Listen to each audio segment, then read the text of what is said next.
Hello and welcome to another episode of the Vegains Podcast. Today I'm joined by another wonderful guest in her hometown in beautiful Ubud. And it's not just some person, no, it's the Queen of Ubud, owning the Acai Queen, one of the best vegan places here in Ubud.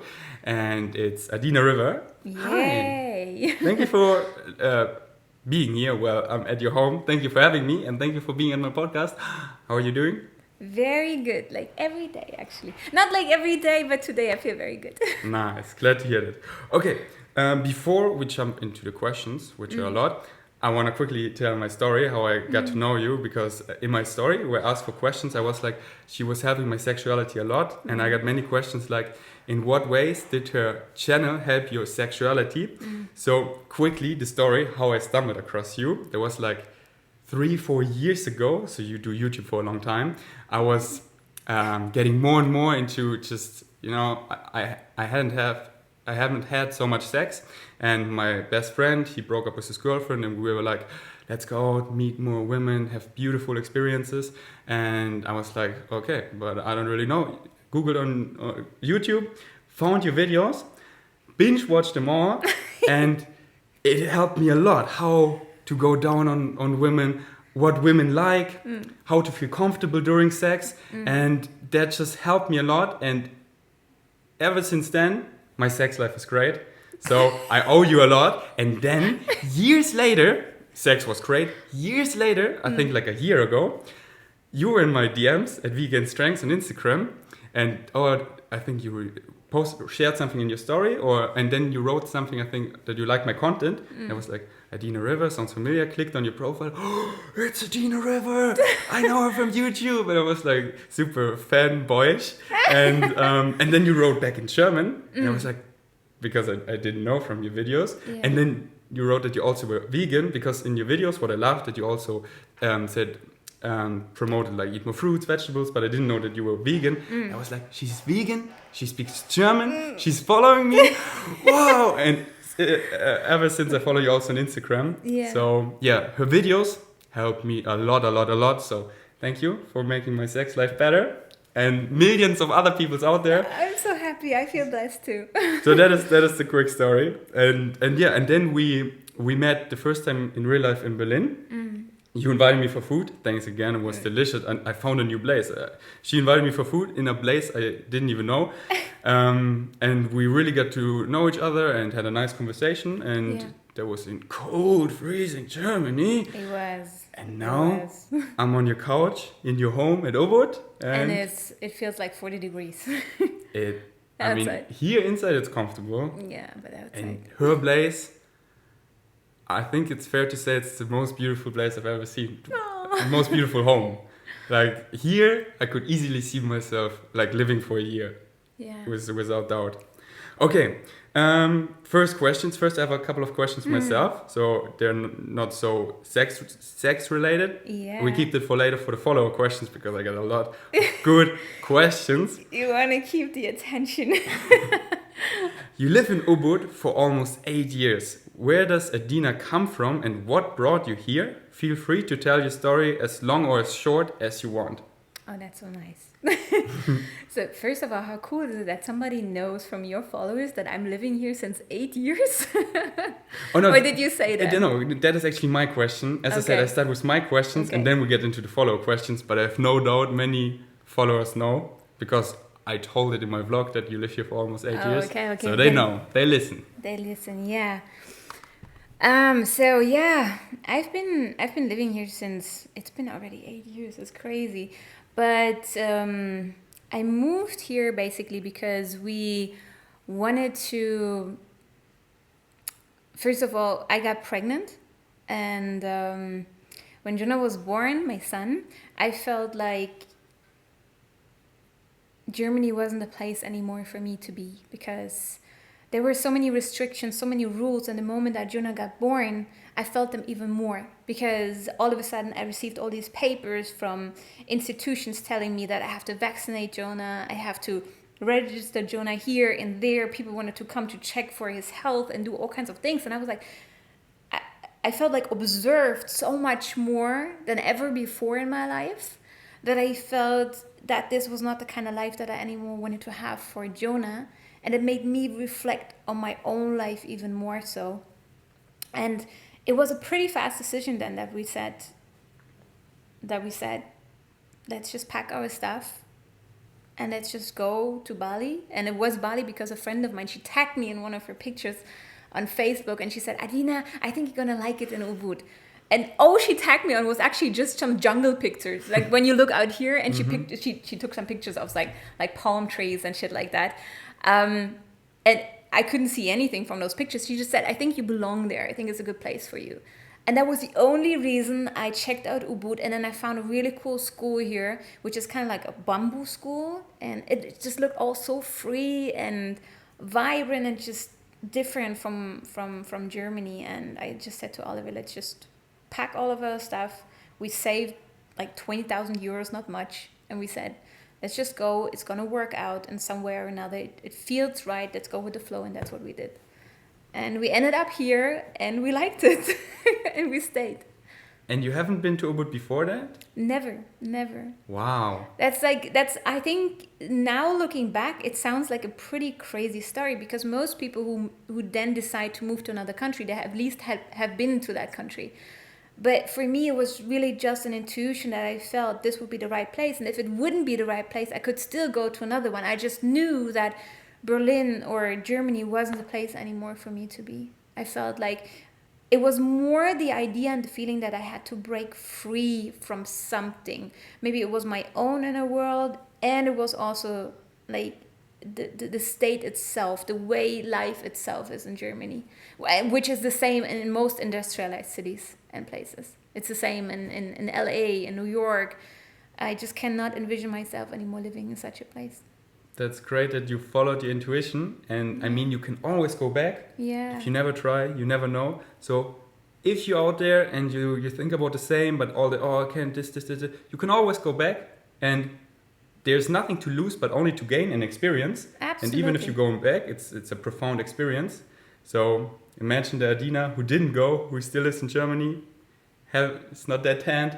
It's not this beautiful house here. And it's maybe miserable. I don't know. Maybe it was beautiful there as well. But how nicely it turned out. Yeah, I mean, in life you have to take risks, right? If you don't take any risks, then there will never be any change. For amazing things to happen, you have to take risks. There's no other way. It can be what you did as well, stepping out of your comfort zone, doing something that other people might not have done. Maybe in your age, most people would start studying and would like go to a normal job and not do crazy vlogging like you and being out there. But that's also what got you where you are right now, right? And what led you to me contacting you, actually, because I love your content as well. I love that you are such an energy bunny and really spreading all that positivity and positive vibes out there, which is not like saying, oh, you all people have to eat vegan. If you don't eat vegan, you're bad human beings. It's really rather just from a very, non-judgmental perspective of carrying out that message, and that's so needed. It's the same the way I basically put out the message about sexuality out there. It's not like, oh, you women, you have to be step more now in your femininity, you have to be more this or that, which would also be very much on a feminist side, or I don't know. There are so many people out there speaking in a very harsh way about sexuality, and the way I would like to do it, or the way I'm doing it, is rather in a soft and nurturing and embracive way. About everything. If someone claims he knows everything and knows what's right, what's wrong, those persons often know the least things. So I always come from a point like non-judgmental and sharing my experience, what works for me, and then find out what works for you. And that's how you also reach the most people, get the most positive feedback. Yes. So always, you're the most relatable as well. That's what I keep telling people as well. There is no such thing as teachers or gurus out there. All these people that people look up to, may they be celebrities or whatnot, they're all going through the same fucking problems than everybody else. And I think what needs to happen is that we get back to the same level where we start to understand that we're all learning from each other. An 80-year-old man can learn the same from a 1-year-old child and the other way around. You know, it's always nurturing, it's always giving. There's no one who's above us, no one who's below us, and that's exactly the way we should interact with each other more. Totally. Back on track. I have here why Ubud, but there is no why, right? You just came here because of those pictures and you stayed here because you liked it here. Yeah, well, the why is pretty obvious as well. We were speaking about it, right? It's the freedom that I feel here. You can go, you can step on your bike and you drive around. It's up to you the way you lead your life here. No one is giving you any rules. Now, this might be good or this might be bad, but for some other people, but for me, I love to be able to decide about my own life and not having other people constantly tell me you're allowed to do this, to do that, not to do this or that, because it brings us in a position where we create a mindset waiting for other people to constantly tell us what to do, and when that happens, when we create this kind of mindset, we step out of our creator role where we actually understand that it's all about us, what we are doing in this life. No one else can tell us what to do, but we have to do this first step. And that's what I feel here more than anywhere else. Yeah, if you're a freedom seeker, Ubud is your place. Yeah. If you know that freedom is your birthright, come here. Yeah. And I feel you. Have you traveled a lot in Bali and yeah, lived in other places? I've traveled a lot in the world. I've been to so many countries. I lived also in Brazil. I lived in Honduras. I lived in Denmark. Like literally living for longer times. But Ubud is where you feel the most free and where, home. And where I feel at the moment. I mean, you can never say never, but for now, I love it here, and it's been 8 years. yeah. Talk to me again in 8 years. I don't know if maybe it's still the same. Yeah, but I always say like where I'm currently right now, that is where I am, but the world is my home. Next question is, you covered so many topics about sexuality and many went viral with millions of views, so you helped so many people to improve their sex life. Do you sometimes struggle to create new content because you have talked about so many topics already? No.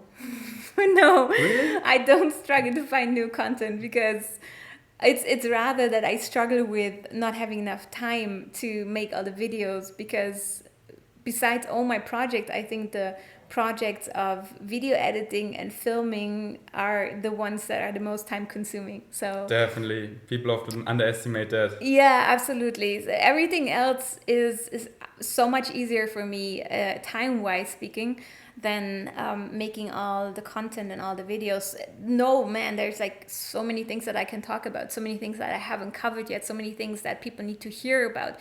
But It's so great. it's endless. Like the topics around sexuality, around love, around relationships, it's really literally endless. There's so many questions, and it's because it's the essence of our existence. It's what we all yearn for. The moment that people have reached a certain level of success, that they have enough money, the only thing that they struggle with is either relationships or their sexuality or their love life or their connection with themselves or their body, their feeling in their body. That's the main essence. The moment that people don't struggle anymore with money issues, that is actually what comes to the surface. So that's why there's endless questions to answer. That's so great. The next question becomes irrelevant. What do you do to get creative for new content? Yes. And that's a good sign that you've really found your passions and follow your highest excitement, because you have so many ideas, this, and when you're often, I don't know what to do, then it's often like, or sometimes that it's not so your passion, but if you're really living that and loving that, then you just have so many ideas, you want to produce content. Exactly, and of course, if you like work closely with your followers, then they give so many suggestions. There's so many questions. I don't have to seek for anything. They're giving me the questions. I know, that's the best. And that's also the best content, because that's what people want to see. Exactly, you get it. What I love about you is how you own your sexuality and deal with hate. Adina gets the dumbest hate, but then answers it in such a beautiful way. Any advice how to deal with hate? Yeah, it's true.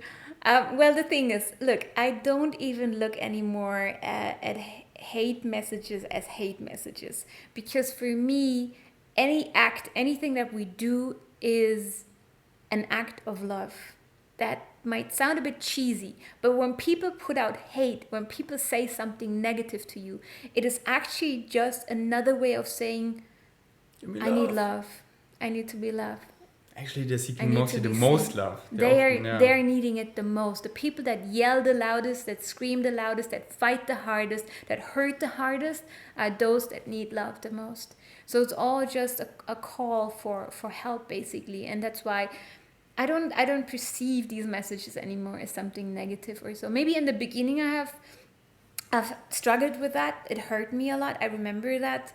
When I put out some videos around like with breasts, and I was always quite free in my videos, and then there were some really mean comments about my body and my breasts and such things, and I was so new to all that, and it hurt me quite a lot what people would say, but now I see it entirely different. That's so great. Yeah.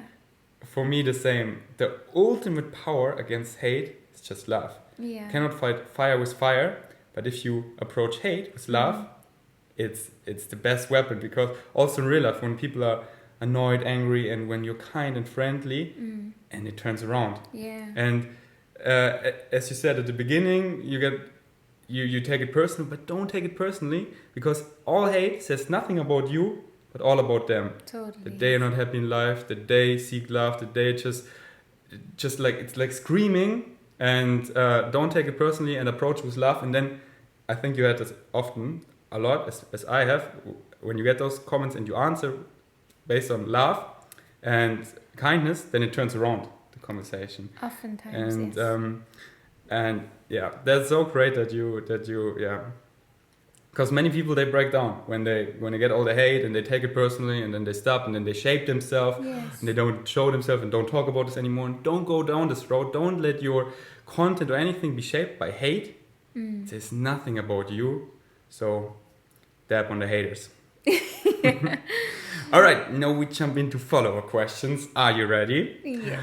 I'm kind of not attracted to having sex. I love being a virgin and single. Am I weird? Someone asks. Whoa, that's a good question. Isn't it? Well,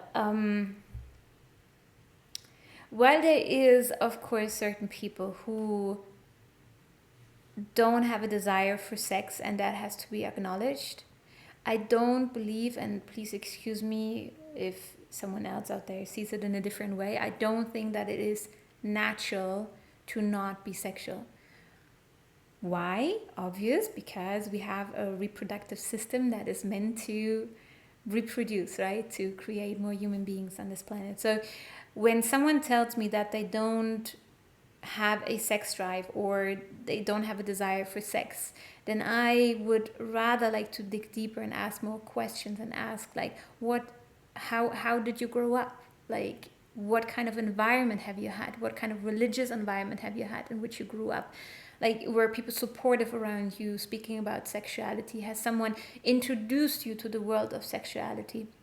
Has something traumatic happened in your life when it comes to sexuality, to love, to caressing, to closeness and such things?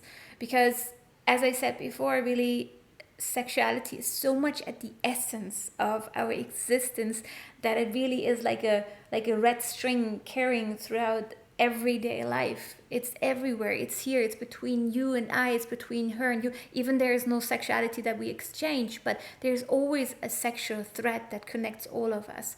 That is something very innocent. Sexuality doesn't always have to be expressed in a sexual act, but it is the life force that carries through us. And so I think it's rather something oftentimes in people that has to be unlocked and unleashed for them to feel it again. Beautifully said, and I couldn't agree more, because sexuality is so ingrained in us. It's something so natural, and I think it also has as you said, and also it has a lot to do with self-love. Because when you truly love yourself, then you feel like you deserve everything and deserve pleasure, then you love others, and then you want to create love and have loving moments. And when you're feeling like, oh, I'm not worthy, I don't deserve anything, Beautifully said. Exactly, that's what it's all about. And when you come to this point, more self-love, I think then you just want to expand your love, and also in a sexual way, because it's so ingrained in us. So you gotta, as you said, the good word, unleash that. Unleash that sexual beast in you. let this power out, love yourself, love others. Yeah. And yeah. What do you think about birth control, and what do you think are the best ways of protection?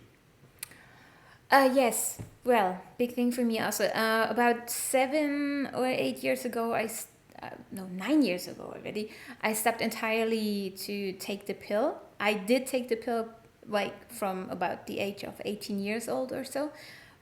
I wasn't really aware of like the negative effects that birth control has on the body. So many fucking crazy negative effects that birth control has on the body. It's literally a drug And that kills all sexual desire in women, that takes away their sexuality actually, which leaves for me the question open, why has it been created in this way? But that's another story that I don't want to go too deep into. But however, I want to say I have been using for myself something that is called the lady comp. I've been using that up until like maybe 3 years ago. And the lady comp is basically a tool which measures your temperature every day in the morning, right after you wake up. And it gives you a green, a red, or an orange light. And that gives you a clear sign on whether you are fertile or not fertile, or whether you can have sex or not, depending on what you want in life. And then after that time that I used the lady comp, I started to not use anything at all anymore, and just really get in tune, fully in tune with my body. And right now I just know exactly when I can get pregnant, when I cannot get pregnant, when my man can come inside of me, when he cannot come inside of me. And it's a really beautiful connection to my body. So it literally was like letting go of the pill, again, something that was taking control over me from the outside, giving my rhythm to my body, versus like me actually understanding how my body works and really being in tune. And that gave me so much more confidence also with my body, and so much more sensuality and femininity. And I would love if more women would jump on that train.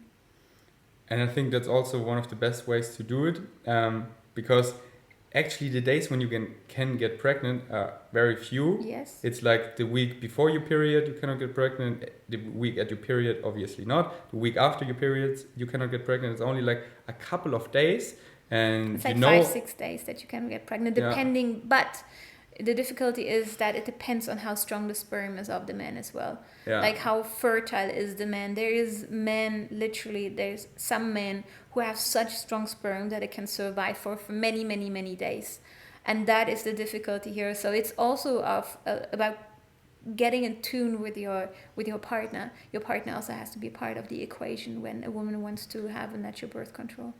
And also how you feel, sometimes stress and stuff. Yeah. That's your next period further apart. Yeah. What do you think about a vasectomy? You know a vasectomy? It's like men do it, and they either cut it or they clip it together, that the sperm. I know my brother has done that too. Because I'm thinking about getting one, because I think like, why do always girls need to do something to protect themselves? And I don't want any girl to harm themselves, like taking the birth control or something. And that is such an easy procedure, and it's mostly even reversible. So I'm thinking but what if not? Yeah. The thing is, I'm already super sure that if I want kids, I will adopt one, but I think I don't want kids. So, and if, then I'm quite sure that I want to adopt kids. So I'm like 99.99999% sure that I don't want kids, and if then I will adopt kids. So what do you think then, like a vasectomy?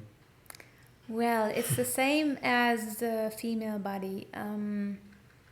If you ask me, friend to friend, I would always tell you, stay with your natural body and rather become in tune with the partners you're with. There's so many things that you can do with your partner to not impregnate her. I've been doing that since ages now with Oliver, and we know exactly when I can get pregnant, and he knows it also exactly. Even like in the moment when we make love, he, like, if we are unsure, he asks me, okay, what day is it? Can I come inside or not? And nothing happened, and Oliver is super fertile.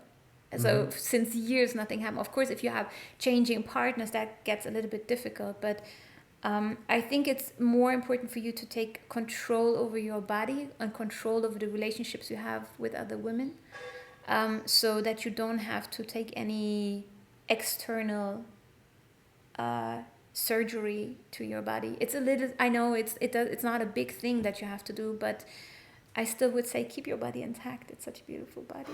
You never know. Also, life changes. Life changes constantly. Yeah. Right now, you might be in this mindset, but you're super young. I also, know. in 10 years, things might change entirely. I know. And that's the thing. Or I probably end up don't do it because I just ask myself, the person I was 1 year ago and how much I changed. And I think 1 year ago I thought like, oh, that's the person I will always be. But the reality is we change moment to moment to moment. So much. With the moments, with the experiences you make. And you are especially such a fastly growing person with so many interests. And you're going to meet so many people. I'm sure like in 10 years when I'm going to meet you, you're going to be in a completely different place. So I think, and what is wrong with that? What is wrong with like taking responsibility over your body and understanding your body, understanding the connections? And actually, if you women or the women that you're meeting are not educated on natural birth control, why don't you do it? Why don't you introduce that topic and make them aware of it? And please ask them to help you that you can avoid any possibly unwanted pregnancies. And Tanya and I, when we were in a relationship for 2 years, we did the same. She fortunately never took the birth control, and I said, don't take it. At the beginning, we took condoms, but I really don't like condoms. No. Not at all. So then we were like, what do we do? And then I informed myself, and actually pulling out, and it's such a safe method, and we also used an app to track her period, so we knew approximately when she's fertile and when she gets her next period, and we did it every period, so it got more and more accurate. Yes. And then we used that, and I just never come inside her. She also doesn't like that. I don't know why, but we don't do that. I just pull out, and it worked 2 years. It works perfectly. Yes. And actually, most of my close friends do that. It's the same method because it just works perfectly. We don't have to take anything. Sex is great. I don't really recommend it because I don't say do that because I don't want that people get pregnant and it's my fault. I just share what we do, what our friends do, and similar what you do, and it works great for us. So yeah, just want to share that. Well, and there is many other ways that you can do also to come. Yeah, and for me, pulling out is it's like some are like, oh, if you pull out, it's not that nice. For me, the nice part is the sex. And then like anyway, when I pull out it's still a super nice orgasm, like it's like it's like so for me it's not like that, it's not I understand. So for me it doesn't really matter that much. And for me it's so much more important that she doesn't take the birth control. Absolutely. And what matters most for me is the actual sex, and without condom it's just so much better. Oh yeah, man. I don't understand when people say it doesn't make a difference. Cannot go back. It's like you have a plastic bag in between. Yeah, the connection is gone, and like the penis is so, and also the vagina, so sensitive. Yeah. And the feeling and everything is just so intense, like on steroids. It's like once you try it, I think you never want to go back. Oh, it's beautiful also that you say it's so sensitive for you, because a lot of men are not that sensitive anymore. And it comes, of course, also from too much masturbation, too much porn watching, too much condom use also, and too little knowledge of how to increase sensitivity in their bodies. And of course, it also happens through food, happens through movement. Lots of things that can be done for men also to feel more in their bodies. Totally.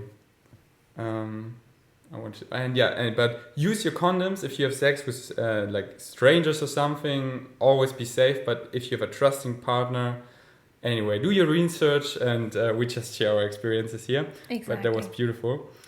I love Adina. I've been watching her for the last 3 years. She taught me so much about sexuality and how to get rid of shame and trauma. I owe her so much. I would love to. It would be my dream to meet her. That's not a question, but that's so nice. Oh, that's so sweet. Oh. Adina, what advice would you give someone curious about the world of open relationships? Oh yeah, man, that's such a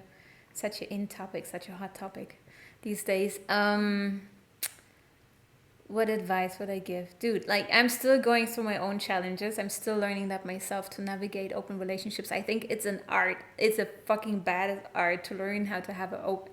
I don't even call it open. I call it free relationship because that's my kind of term how that I defined, that I created, and it basically means for me, it's not even related to sexuality, but it basically means that we can have an open conversation about anything, like any desire that runs through my head, any desire that I have towards another person, any sexual connection that I would like to make with another person. I can share it with my partner, and I'm embraced for that. So that's the essence for me of free relationship. I think I've mastered that in my relationship, but then of course it comes to the actual act of sometimes being confronted with certain situations that are very painful, but that are part of the contract, so to say, of free relationship. It's basically putting yourself out there into the fire ring, knowing that you can get burned, but accepting that the burn is part of the game, so to say. And also when you get burned, it's gonna make you more aware. It's gonna make you grow. It's gonna make you become better and more cautious and all these things. Yeah.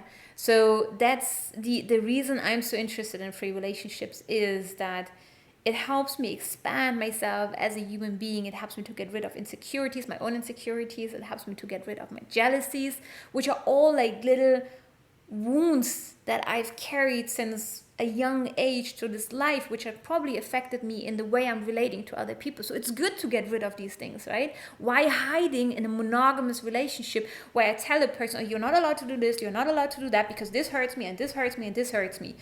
And this is, for me personally, not the idea of what I see as a relationship, of what I want to give to a person when I'm in a relationship with them. I want them to be happy. I don't want to limit them in the way they experience life, because they might hurt me. It's quite ego driven, right? They call this fish love. It's not real love, it's fish love. And the only advice that I can give so far is that it needs a lot of patience, it needs a lot of perseverance, it needs a lot of communication, and it needs so much inner strength and constantly overcoming your ego. Constantly. And you got to deal with pain and with frustration and tears. It's part of the game too. Yeah, I totally agree. And I think I will make an entire episode just talking about open relationships, because that's what I went through. Or Scorpion and Tanya, we broke up like, I don't know, half a year ago. But because for me, the concept back then of a relationship didn't make so much sense. And for society, we broke up, but our relationship we have every day, like the moments, they're like still the same. And I don't like these definitions like, oh, now we're in a relationship, so this and that, and we have to do that, and all the responsibility is gone. Now it's like with my buddies. If Tanya and I, if we want to hang out, we hang out. If we don't want to hang out, we don't hang out. So we're free. Yes. But our relationship is still the same. Like, but without these definitions and supposed to, and for society and your relationship, you can know we're just free. And we just like each other so much, so we hang out all the time. And you support each other, you're companions to each other. Exactly. That's in the end what it's all about. Look, the thing is, we are tribal people. We are coming from the background of being tribal people, just like animals live in herds, right? So the reason people nowadays in this industrialized age are looking so hard to find the partner is to find a tribe. Why? Because we are fucking isolated and lonely. And even more so when we live in a city. Because yes, there's like many people living in a fucking city, but everybody lives in their own damn fucking four walls with no connection. You can live in a huge house with 30 people living in the same house and you don't know nobody there. How bad is that? That's why there is so much depression in this world at the moment, because we have so much isolation. It's killing people. Literally, on a physical level, it's killing them. And the reason there's so much pressure now on relationships is because we find that one partner, and then we want this one partner to be our entire tribe, to be our lover, to be our partner, our companion, our brother, our mother, our father, our business partner, everything. And it's impossible. You cannot be all of that. It's so much pressure. For men, it's so much pressure to be all the time the providers, to be the caretakers, to be, you know, also stay true to their own desires. Yeah. And for women, it's the same. They don't always want to be mothers. They don't always want to be the moms to their boyfriends or the lovers. They also want to be like just damn goddesses out there, being appreciated from a lot of men. And I'm not saying that I'm not saying one thing is more right than the other. Everybody needs something else in a different stage in their life. Some people might need a monogamous approach in the beginning, or during a certain time to heal their wounds, you know, to have a lot of attention from their partner. Some other people like you guys might be in a completely different mind space, you know, where you are capable already of like having a different type of relationship and seeing the bigger pattern of why we are in relationships actually. I think a lot of relationships cannot be called love relationships. It's ego relationships where one person steps into a relationship and says, I want this from you, I want that from you. If I don't get this from you, I don't love you anymore. That's not love.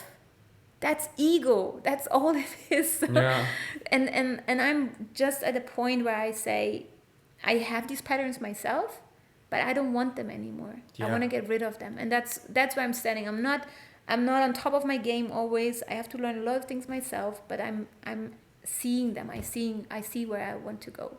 Yeah, I can relate so much, and that's exactly the thing that didn't make sense for me anymore about these relationships, that only one, like in all other aspects of life, we have like abundance. We have many friends, we have many movies we love, many books, this, that, because it's just so much nicer, not just one, but then just one partner. But that one partner cannot fulfill anything unless you're meeting your soulmate, if there's something like that. But that is like, that is impossible, basically. I mean, isn't that also like soulmate? If we talk about soulmates, we are all soulmates to and each why other, only one? right? Why only one? Why not have many friends? And like, and that's what I experience now with Tanya, unconditional. That as I said, if we want to do something, we want to hang out, we can. But it's unconditional love, and not on conditions, and not. And like Exactly.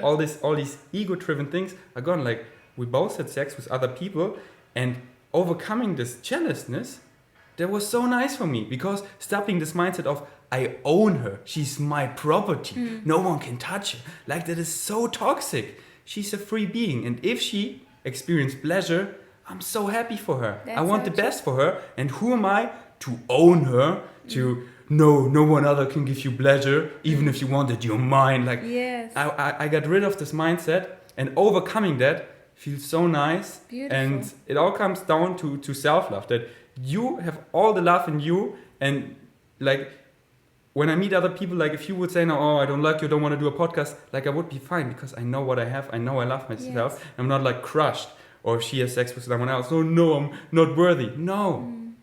And that was...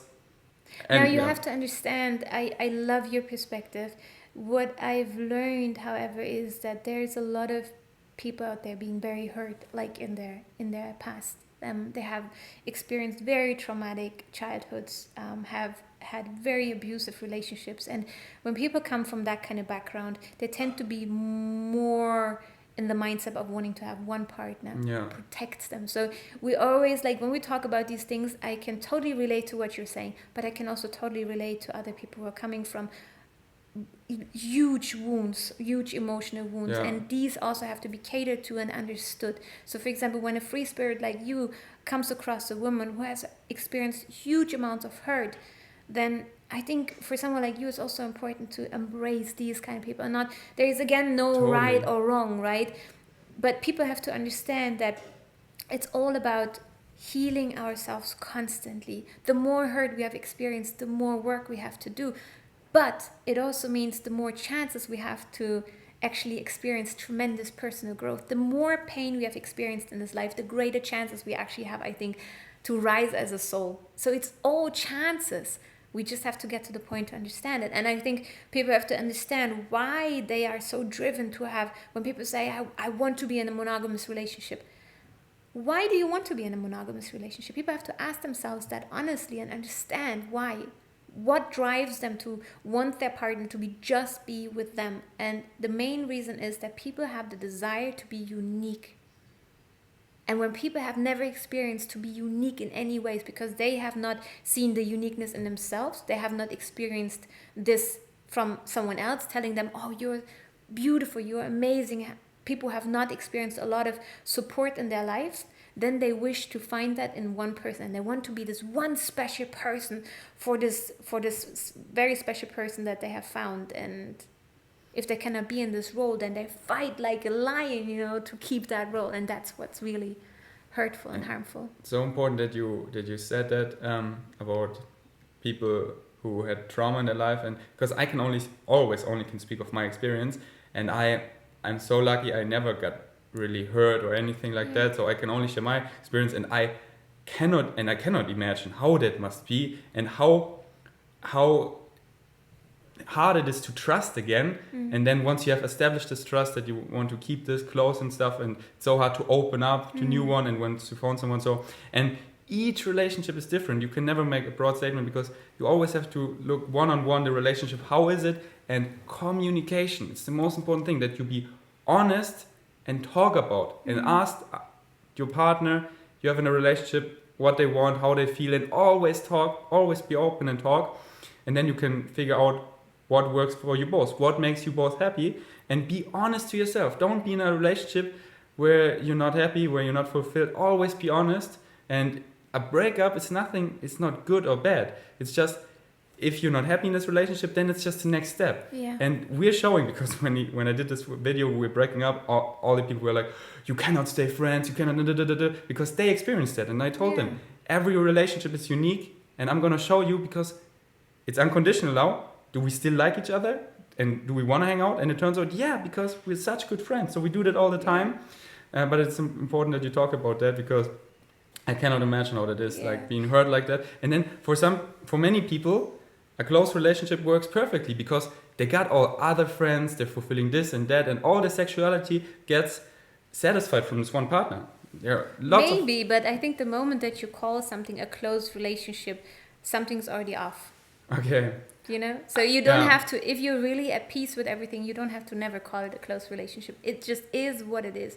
You don't have to make any rules in a relationship. You come together and you just are together. No need to say we are in this type of relationship or that. If you're really at peace, but most people are not, and that's cool, that's fine. It's just understand yourself, self-knowledge. Self-knowledge is power.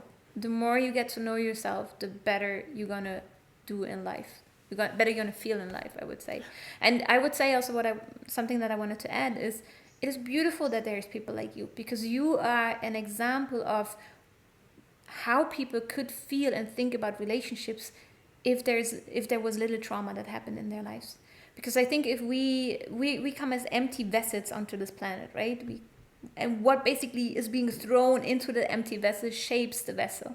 So if there is being love thrown into this empty vessel, then this person will never have the idea of like telling someone, but you are not allowed to do this and this and this in a relationship. It will not come to the awareness of this person. It's even probably, if another type of tribe would look at us, the way we're leading our monogamous relationships, they would laugh at us and they would say like, what the fuck are they doing? Just like when they showed like African women how German women or industrialized women, so to say, carry their babies in like wagons. They're like, what the fuck are they doing? Because African women only carry their kids on their chest, right? So it's totally unnatural for them to see carrying a baby in one of these baby wagons, right? And that's the same with relationships.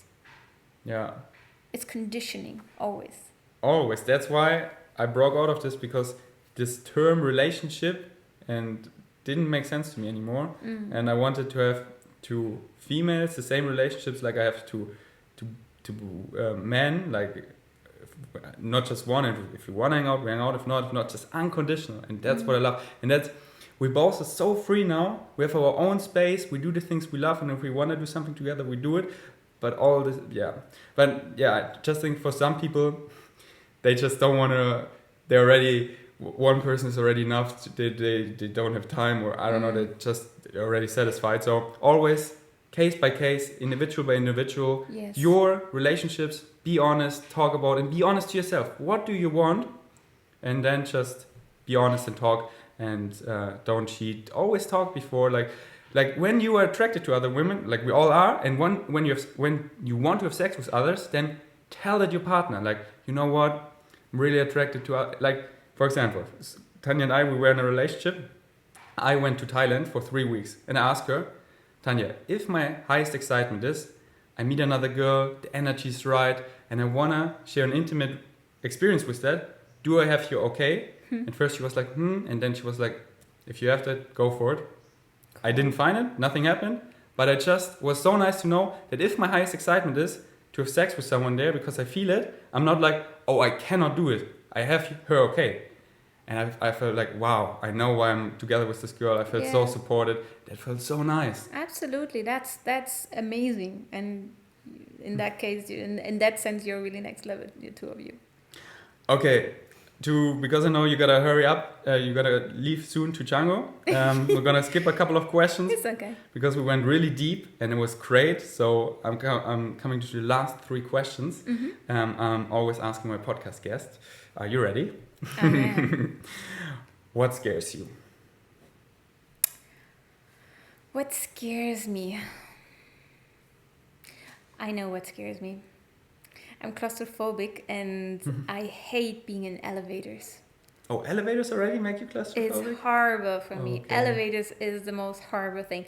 And I think it has something to do with my past life or shit like that. I don't know. Okay. But yeah. Then when you're at my place in Berlin, don't take the elevator because it's the smallest one you've ever seen. It's tiny. Yeah. But I'm also claustrophobic, but elevators is okay for me. Best advice you've ever received? Shit, always these like best and worst things is so hard. Like what comes to your mind right now? Yes. My son always says to me, let the emotions out. It's one of the best advices. Let the emotions out. Whenever you feel something, let it out. May it be joy, may it be tears, let it out. Whatever you don't let out gets stuck inside. Yeah, beautifully said. You have a wise son. Absolutely. You should follow him on Instagram, by the way. He has already over 1,000 followers.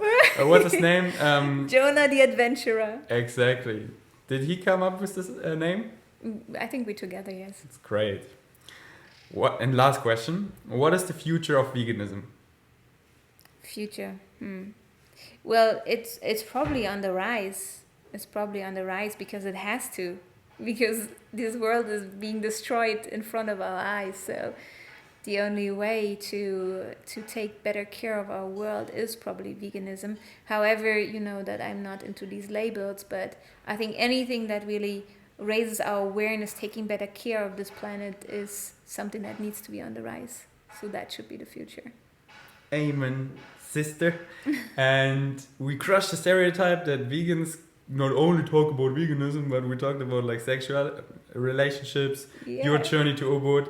You just, as you said in, I don't know, many videos said, each person, they are known for a certain category, like you're about sexuality, but each person has so many facets to talk about. And that's why I could do so many podcasts with you. And we didn't even talk about veganism.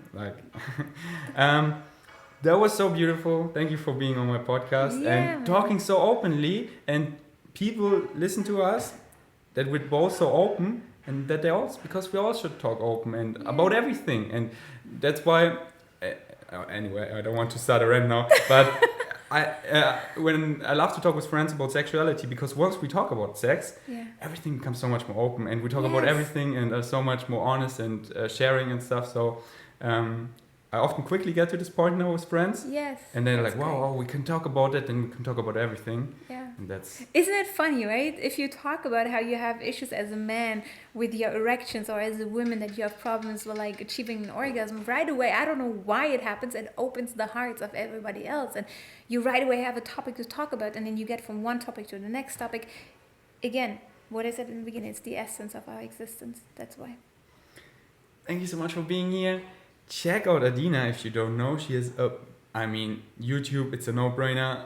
Check out the videos, binge watch them all, get your sexuality to the next level. And I also love your Instagram, just owning, being a beautiful female and not hiding your body, but just dancing it off. I love your stories. I love your posts. I love how you deal with hate and how honest you are and how you help people. And I'm sure the feedback, the DMs you get. I mean, you often post them in your stories, and I'm like, wow, so nice. Thank you so much for being here. Any last words you want to share? Not really.